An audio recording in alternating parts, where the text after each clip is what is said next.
بسم الله الرحمن الرحيم. قال رسول الله صلى الله عليه وسلم: من أحدث في أمرنا هذا ما ليس منه فهو رد. متفق علیہ. دیکھیے آج کل جو عید میلاد النبی منایا جا رہا ہے اور اس میں جشن منایا جا رہا ہے، یہ مذہب اسلام میں ایک امر محدث ہے. یہ ایک گھڑی ہوئی چیز ہے، یہ ایک بناوٹی چیز ہے، کیونکہ صحابہ رضی اللہ تعالی علیہم اجمعین اور تابعین عظام اور تبع تابعین اور ائمہ اربع، ان میں سے کسی سے بھی اس کا کچھ ثبوت نہیں ملتا ہے. یہ بعد میں ایجاد کی ہوئی چیز ہے، یعنی بعد میں گھڑی ہوئی چیز ہے، بناوٹی چیز ہے.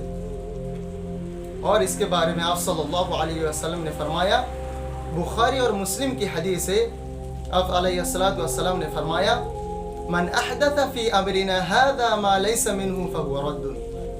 جو شخص ہمارے دین کے بارے میں کوئی نئی بات نکالے اور وہ اس دین میں موجود نہ ہو تو مردود ہے، وہ ناقابل قبول ہے، اس کو ہرگز قبول نہیں کی جائے گی. دیکھیے مذہب اسلام میں اعمال کا اچھا اور برا ہونا آپ صلی اللہ علیہ وسلم کے آپ علیہ الصلوۃ والسلام کی تصدیق پر منحصر ہے. آپ علیہ الصلوۃ والسلام نے جس کو اچھا کہا وہ اچھا ہے اور جس کو برا کہا وہ برا ہے. لیکن آپ علیہ الصلوۃ والسلام نے عید میلاد النبی کے بارے میں نہ کسی صحابہ کو حکم دیا اور نہ آپ علیہ الصلوۃ والسلام نے خود اس پر عمل کیے، اور نہ صحابہ کو حکم دیا اور نہ صحابہ نے اس پر عمل کیے، اور نہ تابعین عظام اور نہ تابع تابعین اور نہ ائمہ عظام.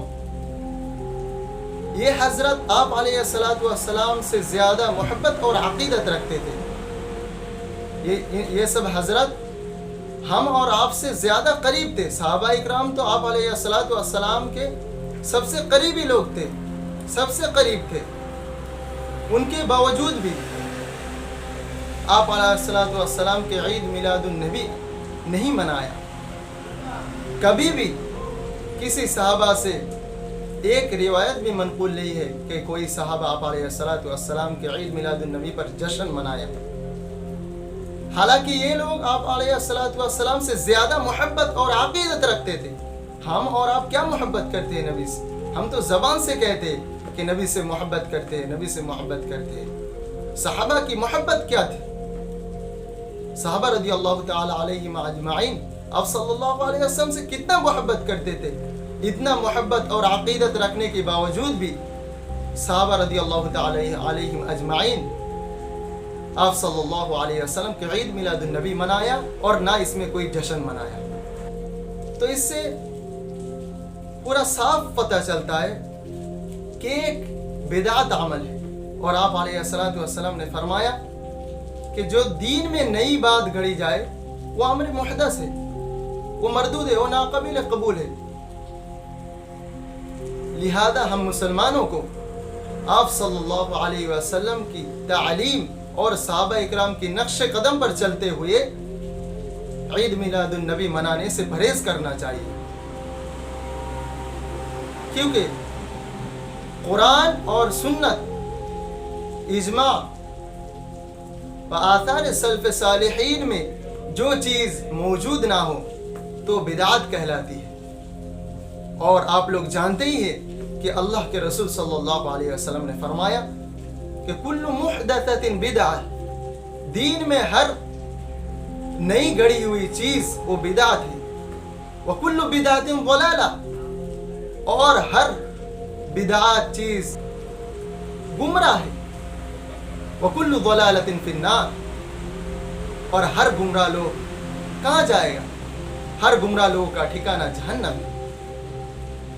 کل ضلالۃ فی النار، ہر گمراہی دوزخ میں ہوں گے. تو اس حدیث سے صاف پتہ چل رہا ہے کہ اللہ کے نبی صلی اللہ علیہ وسلم نے ہم سے بدعت عمل کرنے سے منع فرمایا. اس لیے ہم سب مسلمانوں کو چاہیے کہ ہم جشن نہ منائیں کہ عید میلاد النبی کے نام سے جو جشن منا رہے ہیں، تو اس کو ہم لوگ ترک کریں، اس کو ہم لوگ چھوڑ دیں، کیونکہ یہ ایک بدعت عمل ہے جو یہ مذہب اسلام کے بالکل خلاف ہے۔ اللہ تعالی ہم سب لوگوں کو اس طرح کے عمل اور بدعت کرنے سے حفاظت فرمائے۔ آمین۔ وآخر دعوانا ان الحمد للہ رب العالمین۔